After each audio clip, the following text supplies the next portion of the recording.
สวัสดีครับสวัสดีเพื่อนๆทุกคนเลยนะครับวันนี้ก็ผมมีแบบมาแนะนำอีกครับนะครับจะเป็นแบบหา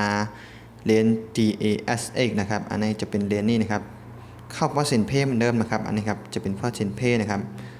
แล้วก็เข้าไปในกระเป๋าพอสินเพย์นะครับสนใจกดลิงก์ใต้คลิปได้นะครับครับไปdeposit ไป copy กระเป๋าครับเดี๋ยวสร้างกระเป๋าก่อนนะครับ GASX นะครับนะครับก็ไปหน้าเดิมนะครับเอาวางตรงนี้นะครับจะมี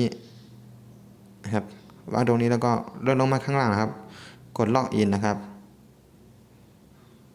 ถ้าอยากจะเอาไปแนะนำเพื่อนก็ได้นะครับเลื่อนลงมาข้างล่างจะมีลิงก์ให้ Copy ใบนะครับก็จะได้รับอีก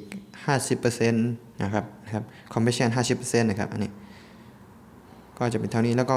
กดตรงนี้นะครับกดเข้าไปเลยเหมือนเดิมนะครับกดตั้งบนนะครับ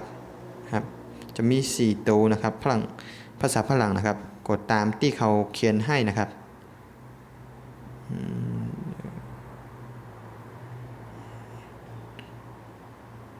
add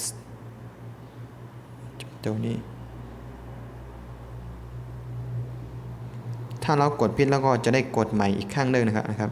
ให้เลือกแท็กซี่นะครับแท็กซี่เป็นกันไหนครับก็กดไป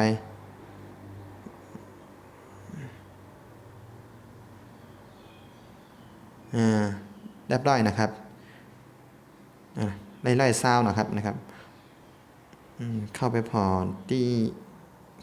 พอเซนเพย์นะครับกดเข้าไปนะครับว่ามันจ่ายหรือเปล่านะครับรอสักครู่นะอันนี้ครับจ่ายนะครับจะเป็นยอดนี้นะครับยอดนี้นะครับก็มีซิแวบให้ตรงนี้นะครับแล้วก็ยอดที่เขาจ่ายให้เรานะครับไล่ซาวนะครับง่ายๆนะครับสนใจก็กดลิงก์ใต้คลิปได้นะครับถ้าสนใจก็กดลิงก์นะครับวันนี้ก็มีเท่านี้นะครับถ้าเพื่อนๆชอบคลิปนี้ก็ฝากกดไลค์กดแชร์ให้ผมหน่อยนะครับเพื่อเป็นกำลังใจทำคลิปต่อๆไปนะครับขอบคุณมากๆเลยครับขอบคุณที่เข้ามารับชมคลิปนะครับสวัสดีครับเจอกันคลิปหน้านะครับ